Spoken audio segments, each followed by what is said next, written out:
Welcome to the Gun News Review, our Friday recap of the week's gun news. A new Gallup poll this week was a blow to gun control advocates who had hoped their efforts are swaying the public to change their mind on banning so-called assault rifles.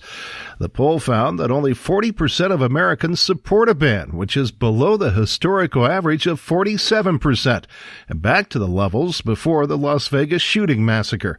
As expected, Democrats are more supportive than Republicans of a ban on semi-automatic guns, 56 to 25%. 38% of independents support a ban. Meanwhile, another poll released this week suggests there's strong support for Washington State's Initiative 1639, which would substantially add to gun control laws there. The Crosscut Elway poll found that 59% of the 400 people surveyed would vote for the initiative. 34% opposed the proposal, while 7% were undecided.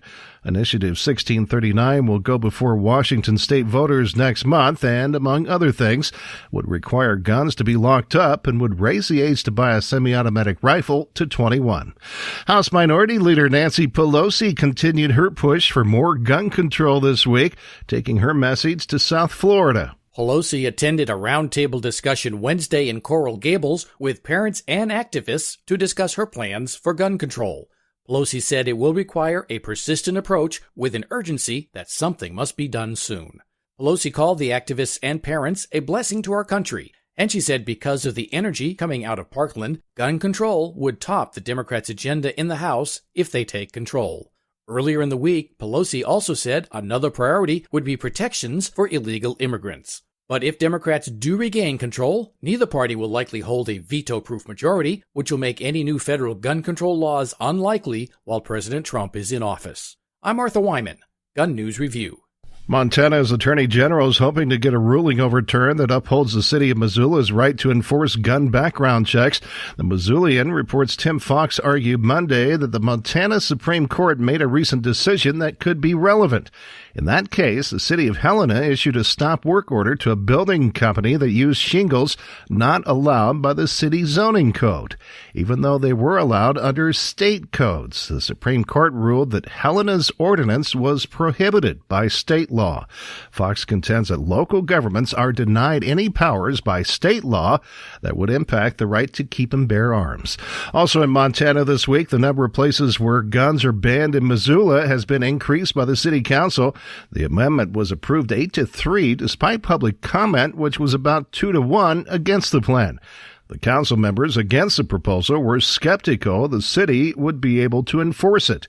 They also believed the amendment went too far and weren't sure if it would make the city any safer. The Colorado Court of Appeals has ruled that prohibiting the sale, transfer, or possession of large-capacity magazines for firearms is constitutional, backing a lower court's ruling.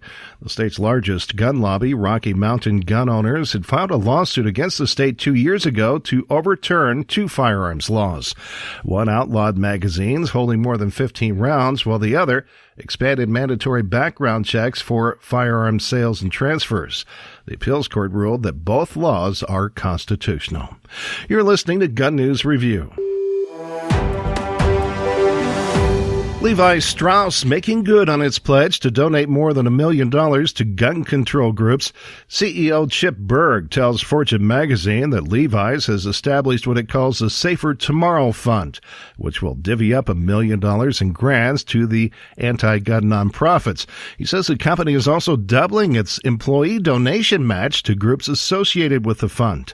In addition, Levi's is partnering with anti-gun billionaire Michael Bloomberg's Everytown for Gun Safety and Giffords. The NRA believes Missouri Senator Claire McCaskill will take away Americans' rights to self-defense if elected, and the group is backing Republican Senate candidate Josh Hawley. Claire McCaskill sided all 4 times with the liberal left on Supreme Court justices against our right to self-defense. But there's something you can do about it.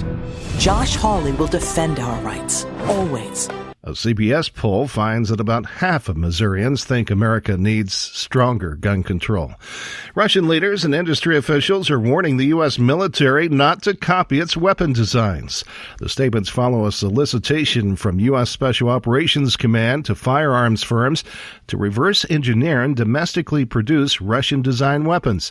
The U.S. military made the request over concerns about its supply chain of Soviet-style rifles that is used to provide guns to allies and partners over the years, as well as for its own uses. Several countries hold licenses to manufacture Russian machine guns, but not the U.S. And a concealed carry holder and another man got into a shootout on the south side of Chicago this week. It began when a 30-year-old man standing on a street corner yelled gang slurs at a man passing by in a car. The 30-year-old pulled out a gun and shot at the man in the vehicle, who returned fire, striking the 30-year-old in the abdomen and leg. The man who fired from the vehicle has a valid concealed carry permit. The injured man is in critical condition. Police are still investigating. You've been listening to Gun News Review, comprehensive and concise.